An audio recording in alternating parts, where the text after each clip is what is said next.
Hi hello welcome back to our channel. మన ఛానల్లో ఈ 2 రెసిపీస్ చూసేయండి. శనగకాయ పప్పులతో ఒక రెసిపీ చూపిస్తాను, అలాగే నువ్వులతో ఒక రెసిపీ చూపించేస్తాను అనమాట. ఒకటి పాకం, ఒకటి వితౌట్ పాకం రెసిపీస్ చూపించేస్తాను. ఇంకా మనం వీడియోలోకి వెళ్ళిపోదాం.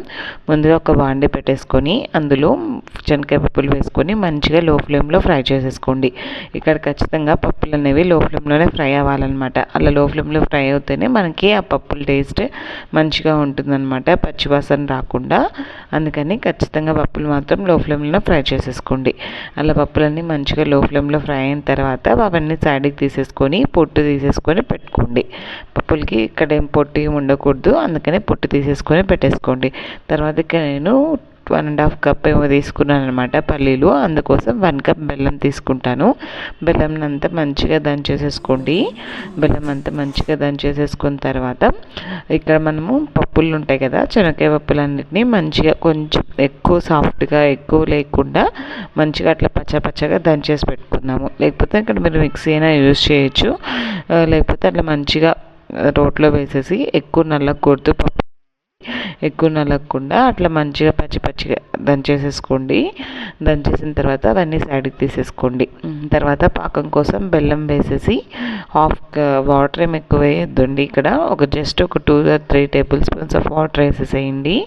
ఒక 2 టేబుల్ స్పూన్స్ ఆఫ్ వాటర్ అయితే సరిపోతాయి. బెల్లం అనేది ఫ్రెష్గా లేదు, మీకు బెల్లంలో ఏమన్నా ఉన్నాయనిపిస్తే కొంచెం వాటర్ యాడ్ చేసేసి బెల్లాన్ని మళ్ళీ మనం కావాలంటే వడగట్టేసుకోవచ్చు. ఇక్కడ మనకి పాకం ఎలా రావాలంటే, ఇక్కడ మనకు వచ్చేసి పాకం కొంచెం గట్టిగా రావాలన్నమాట.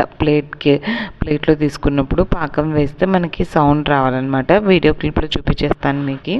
అలా పాకం వచ్చే లోపల మనం మంచిగా ఆయిల్ కానీ గీ కానీ అప్లై చేసేసుకోండి. అప్లై చేసి పెట్టేసుకోండి. తర్వాత మనం ఇక్కడ బెల్లం అంతా మంచిగా కలిపేసేసుకుంటూ మంచిగా పాకం వచ్చేంత వరకు మనం కలుపుతూ ఉండాలన్నమాట. కొంచెం చెక్ చేసుకుంటూ లో ఫ్లేమ్లో పెట్టేసేయండి. పాకం అనేది అదే చెప్తున్నాను కదా, మంచిగా ప్లేట్కి వేస్తే పాకం అనేది సౌండ్ రావాలన్నమాట. అలా పాకం సౌండ్ వచ్చినప్పుడు మనకు కరెక్ట్గా టెక్స్చర్ అనేది ఫామ్ అవునట్టు.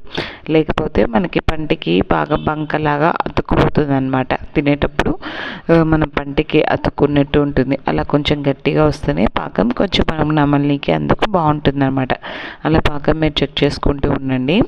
ఇంకా కొంచెం పాకం రావాలని చెప్తున్నాను అక్కడ మీకు. కొంచెం అట్లా మంచిగా చేతికి వచ్చినప్పుడు అలా ప్లేట్కి వేసుకుంటే మనకి సౌండ్ రావాలి, అంతే. అలా వచ్చినప్పుడు మనం ముందుగా దంచి పెట్టేసుకున్నాం కదా పల్లీలన్నిటినీ, అవన్నీ వేసేసి ఒకసారి మంచిగా కలిపేసేసి ప్లేట్ మీద వేసేసి మంచిగా రోల్ అదే ఏదన్నా మీకు చేత్తో అద్దుకునే వీలుగా అలా వచ్చమంతా స్ప్రెడ్ చేసేసుకొని షేప్స్ లాగా కట్ చేసేసుకోవచ్చు.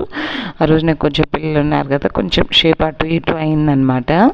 పర్లేదు, షేప్ కొంచెం అటు ఇటు అయింది. మీరైతే కొంచెం జాగ్రత్తగా మీకు నచ్చిన షేప్లో మీరు కట్ చేసేసుకోవచ్చు అనమాట. అలా మంచిగా కట్ చేసేసుకొని స్ప్రెడ్ చేసేసుకొని మీ చేతికి వేడిని తగిలినట్టు వాటర్ ఏం అప్లై చేయకండి. అలా రోలర్ యూజ్ చేస్తూ అలా మంచిగా స్ప్రెడ్ చేసేసుకోండి. అలా మంచిగా స్ప్రెడ్ చేసేసుకుంటే మీకు మంచిగా రెడీ అయిపోతుంది.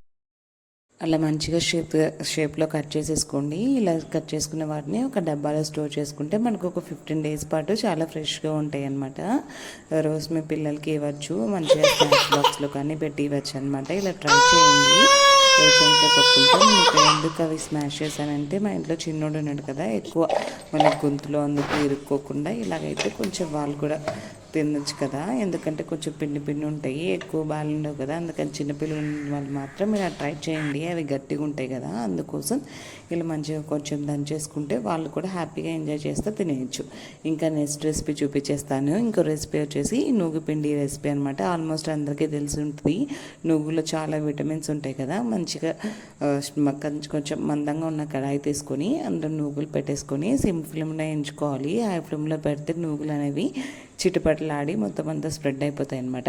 అలా మంచిగా నువ్వులు కూడా వేసేసుకొని మంచిగా కలుపుతూ, ఇక్కడ 2 cups ఆఫ్ నువ్వులు తీసుకున్నాను అనమాట. అవన్నీ నువ్వులని మంచిగా కలుపుతూ వేయించుకోండి. నువ్వులన్నీ వేగిన తర్వాత ఇక్కడ ఏం పాకం ఏం అవసరం లేదు. కొంచెం ఎవరికైనా నువ్వుపిండిలో కొంచెం బియ్యం పిండి కూడా వేసుకుంటూ ఉంటారు. అలాంటి వాళ్ళైతే బియ్యంని ముందు కొంచెం నానబెట్టేసుకొని బియ్యం అన్నీ మంచిగా ఆరిపోవాలన్నమాట. అలా ఆరిపోయిన తర్వాత బియ్యం పిండి కూడా వేసేసుకొని బియ్యం పిండి కొంచెం జల్లించుకోవాలి. బియ్యం వద్దనుకున్న వాళ్ళు ఇలా డైరెక్ట్ నువ్వులతో చేసుకోవచ్చు. నువ్వులు బెల్లం కలిపేసేసి మంచిగా మిక్సీ పట్టేసేసుకోండి. మంచిగా మిక్సీ పట్టేసుకొని ఎలా మిక్సీ పట్టుకోవాలంటే మనకి చేతికి ముద్ద రావాలన్నమాట. ఆయిల్ నువ్వుల్లోంచి ఆయిల్ బయటికి రావాలన్నమాట. అలా వచ్చేంత వరకు మంచిగా పట్టేసుకొని ఇంకా లడ్డు షేప్లో తీసుకోండి. అంతే, మనకు సింపుల్ టేస్టీ నువ్వు లడ్డు రెడీ అయిపోతుంది. ఇలా చేసి పెట్టుకోండి, పిల్లలు హ్యాపీగా ఎంజాయ్ చేస్తూ తింటారు. వాళ్ళ స్నాక్స్ బాక్స్ కోసం కూడా మనం వాళ్ళకి పెట్టి పంపించచ్చు. ఇలా ట్రై చేసేయండి. చాలా టూ సింపుల్ రెసిపీస్ కదా, ఇలా ట్రై చేసేయండి. టూ సింపుల్ రెసిపీస్ కదా, మీ పిల్లలు కూడా కొంచెం బయట ఫుడ్ అవాయిడ్ చేసినట్టు ఉంటుంది, అలాగే మీరు హెల్తీ ఫుడ్ వేసినట్టు ఉంటుంది అనేసి మీకు కూడా సాటిస్ఫై కదా. 2 రెసిపీస్ కలిసి ఒక 20 మినిట్స్లో అయిపోతాయి అన్నమాట. మీరు కూడా ట్రై చేసి మీ రెసిపీస్ ఎలా వచ్చాయో కామెంట్ చేయండి. Thank you for watching. Video కానీ నచ్చినట్లయితే లైక్ చేసి షేర్ చేసి సబ్స్క్రైబ్ చేయండి.